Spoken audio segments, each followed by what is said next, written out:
Judith Butler کی theory ہے gender پرفارمٹی theory. یہ جو تھیوری ہے یہ بیسیکلی کیورر تھیوری جو ہے اس کے ساتھ ریلیٹ کرتی ہے, اور یہ جو ٹریڈیشنل جو لانگ ایک آئیڈیا آ رہا ہے کہ جینڈر جو ہے وہ بیسیکلی ایک نیچرل کانسیپٹ ہے, تو یہ اس کو چیلنج کرتی ہے اور یہ کلیئر کرتی ہے, کلیم کرتی ہے کہ جو جینڈر ہے وہ سوشلی ایک کنسٹرکٹیڈ کانسیپٹ ہے, سوسائٹی اس کو کنسٹرکٹ کرتی ہے. تو بٹلر نے یہ تھیوری جو تھی وہ اپنی ایک بک میں دی ہے جس کا نام ہے جینڈر ٹربل کی بک, 1990 میں انہوں نے دی تھی. اینڈ اکارڈنگ ٹو ہر یہ ہے کہ جو جینڈر ہے وہ ایسی چیز نہیں ہے کوئی انیٹ ہے یا کوئی نیچرل چیز ہے, بلکہ جینڈر جو ہے وہ کریٹ ہوتا ہے جب آپ کوئی بھی ایکٹس کو ریگولرلی پرفارم کرتے ہو through your daily actions. Main idea جو ہے اس تھیوری کا یہ ہے کہ gender is not who you are, it's what you do again and again.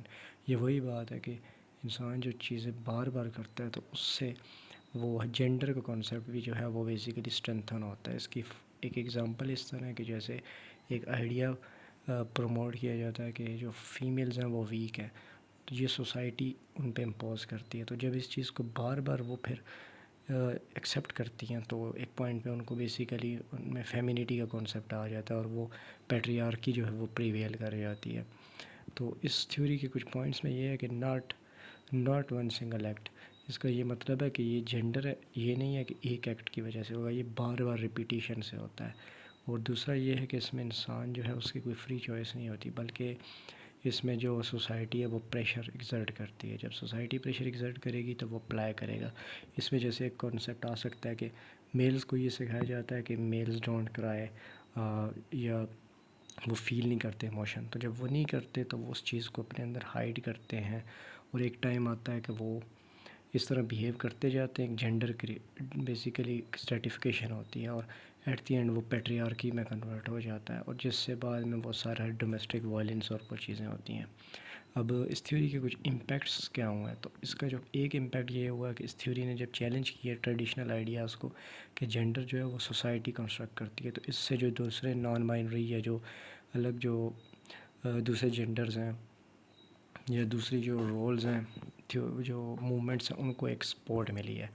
اور دوسرا اس تھیوری نے یہی بتایا کہ جی جو جینڈر ہے یہ چینج ہو سکتا ہے. اٹ مینس کہ یہ جو کانسیپٹ ہے اس کو آپ چیلنج کر سکتے ہو. جینڈر جو ہے سوشلی کنسٹرکٹیڈ آئیڈیا ہے تو اس کو چیلنج کیا جا سکتا ہے. اس تھیوری پہ کچھ کرٹیسزم بھی ہے. تو ایک کرٹیسزم یہ ہے وہ یہ ہے کہ کچھ جو تھیورسٹ ہیں وہ یہ سمجھتے ہیں کہ یہ جو تھیوری ہے یہ فلاسفیکل ہے, اور یہ مطلب ایک قسم کی کہہ سکتے ہیں کہ یوٹوپین ٹائپ ہے جو کہ امپلیمنٹ نہیں کی جا سکتی. دوسرا جو کیپٹلسٹ یا سوشلسٹ فیمنسٹ ہیں ان کا یہ کنسٹرکٹزم ہے کہ کرٹک ہے کہ جو یہ تھیوری ہے یہ جو ویلتھ ہے یا وہ جو ایک ڈفرینس ہے اس کو اگنور کرتی ہے, یہ جسٹ جینڈر پہ ہی فوکس کرتی ہے. تو یہ ایک ان کا آئیڈیا ہے. اور تیسرا یہ ہے کہ یہ کرٹکس کہتے ہیں کہ یہ جو بائیولوجی ہے جو نیچرل جو ہم کہتے ہیں کہ سیکس جو ہے جو نیچرل ہوتا ہے, اور جینڈر جو ہے سوشل کنسٹرکشن ہے, تو اس میں ایک قسم کی وائڈ ڈفرینس کریٹ اس طرح ڈفرینس کو جسٹیفائی نہیں کر پا رہی یہ تھیوری.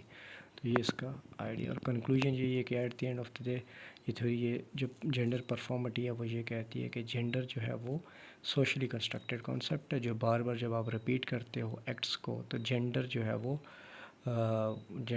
وہ کریٹ ہوتا ہے.